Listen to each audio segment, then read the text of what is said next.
Detroit Den 313. I'm back. You got Will today. My boy Steve is out. He told you he was getting that penis enlargement surgery.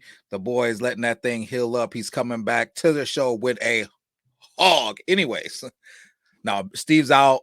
He had to get a little business taken care of. He's healing up well. I talked to him today. Can't wait to get back. Hopefully, he'll be back on Thursday. In the meantime, you know what we're going to do. We're going to talk Detroit Lions football. But before we get going, hit that subscribe button. Don't forget the bell icon so you don't miss any of this new content. Now, let's get right into it. Today, we're talking Brad Holmes, arguably the best GM in the NFL. Maybe I'm biased, but he had a roll-up press conference today. And in that press conference, I feel like he finally gave up some of that secret sauce. He finally gave up a little bit more than he typically does. A lot of times they'll have these catchphrases, these little sayings, these little words, but they won't tell us anything about them. You know, we got to kind of guess and kind of read between the lines. Today, I felt like he told us a lot. So hopefully you got an opportunity to see that. If not, you can go back. It's on YouTube. Just look up the Detroit Lions media page, and it's right there for you. I would definitely check it out. But guys, I want to see in the comments, how do you feel about the things that Brad Holmes says? I took so much from it. The main things that I took was this. There's certain type of guys that Detroit Lions go for, right? They're gritty guys, right? They're guys that are excellent and relentless at doing their jobs. And if you don't fit the mold of a Detroit Lions style player, you're not coming to Detroit. Your star power doesn't matter. If you don't fit the culture, you're gone. Or if your game is dwindling, or you know, you're not doing the things that need to be done. Brad talked about it today. They're a group that's honest, straightforward. They're going to hold you accountable. I thought that was key. Now, that's something that we already knew, but I feel like there was some other breadcrumbs that were left. He talked about his belief in Jared Goff, right? And he talked about it from the time he was with the Rams till his time in Detroit. The thrill to have him, and I think we're going to see that extension. So these last few shows where we've been talking about what's Hendon Hooker's role going to be, are we going to extend Jared Goff? What's that pay going to look like? I think he left a little breadcrumb when he was talking about his belief in Jared Goff and the things that he's done since he's been in Detroit. He also talked about building this team through the NFL draft. And as you can see, we got a young team, lots of rookie deals. The unfortunate part about having this many rookie deals is a lot of these guys are going to be coming up to get re-signed at the same time, and that's going to be something that we have to figure out. But he also went on to mention that there's a way for these things to be done.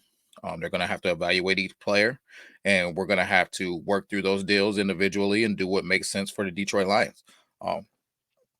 So I feel like that was kind of another breadcrumb. Listen, he said that every move is intentional, and every move that he does not make is intentional. So to me, that was alluding to how the fans wanted guys like Young, you know, some of these other big name free agents. Instead of signing those guys, we decided to go in a different direction, and we still ended up in the NFC Championship, 1.5 away from being in a Super Bowl. So, guys, I think sometimes as fans, we get a little bit excited. We want to see the shiny, big moves, the big players, and we look at what other teams are doing, and we think, hey, man, you know, the San Francisco 49ers are signing such and such. Why aren't we signing such and such? If he was good enough for this team, why wasn't he good enough for us? Guys, Detroit Lions are different. They're building it a different way. They have a different culture, and that's obviously one of the reasons why we've been so successful. So let's just sit back and trust this process. And maybe, and I'm even speaking to myself, maybe we have to stop questioning the moves as much as we do, because obviously they're really, really, you know, they're on to something. The last thing I want to talk about is our fans, man. He gave the fans a lot of flowers, and I think it was well deserved. He said that Detroit has the best fans in the NFL, and as a person who's been in a lot of the stadiums. I haven't been to all of them, but I've been to almost all of them.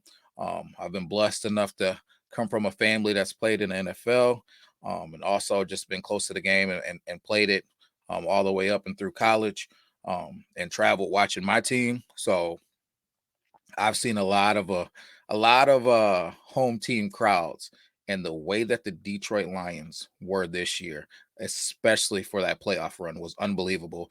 And it was the loudest and most inciting football games that I've ever been a part of. So it's glad to see that not only the players but our front office recognize the impact that we're making as fans, and hopefully it's only going to get better. As Brad said today, this is a team that they have built to last. Well, this isn't going to be a Cinderella story and we go back into being the SOL. I don't even want to say the whole thing, Lions, but this is a team that they're building to last. Our core group has been built from the draft. We got a lot of young, hungry, very skillful dogs on this team. And hopefully it's just going to keep growing. We're just going to keep doing what we need to do to put brick by brick by brick until we win Super Bowls. And I don't want to.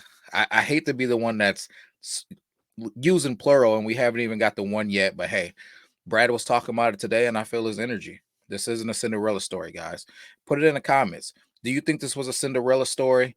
Do you think that this was our opportunity? Because having the conversations with friends, family, peers, other coaches, other fans. A lot of people saying that having that attitude. Hey, this was our chance. We blew our chance. We blew our opportunity. Blah blah blah blah. Or I've heard other people talk about how Dan Campbell had mentioned at the end of the season, hey man, this could have been our opportunity. This could have been it. But I don't think that's him being a pessimist. I think that's him trying to make sure that guys aren't growing content with what they did. He said it's going to be twice as hard to get back. So that means we need to work twice as hard to get back. That means we need to prepare twice as hard. We were blessed enough to keep our coordinators and the key group of guys in that coaching staff together. And I think that this following season is going to be nothing but big things. We've talked a little bit about potential moves we can be making in the offseason from free agency to the draft. And Steve and I are only going to dig more into that. If there's some guys that you would like to see us talk about, please drop those in the comments. But today is about one thing and one thing only. How do you feel about Brad Holmes' roll up of this season? Do you feel like we're on the right track? Do you feel like he's saying the true blue facts when he says this team is built to last and we're going to be good for a whole another decade after this, and this wasn't a Cinderella story? Or are you guys worried? Because there's a lot of things that are going to be happening, and he made mention to the fact not to panic. We got some quarterback decisions to be made. We got some free agent decisions to be made. So it's going to be a very interesting next few months. I'm looking forward to it, and I'm excited. That's it for today, guys. Hopefully Steve will be back soon, but I'll be coming out with an afternoon show, so be on the lookout for that. And until next time, peace.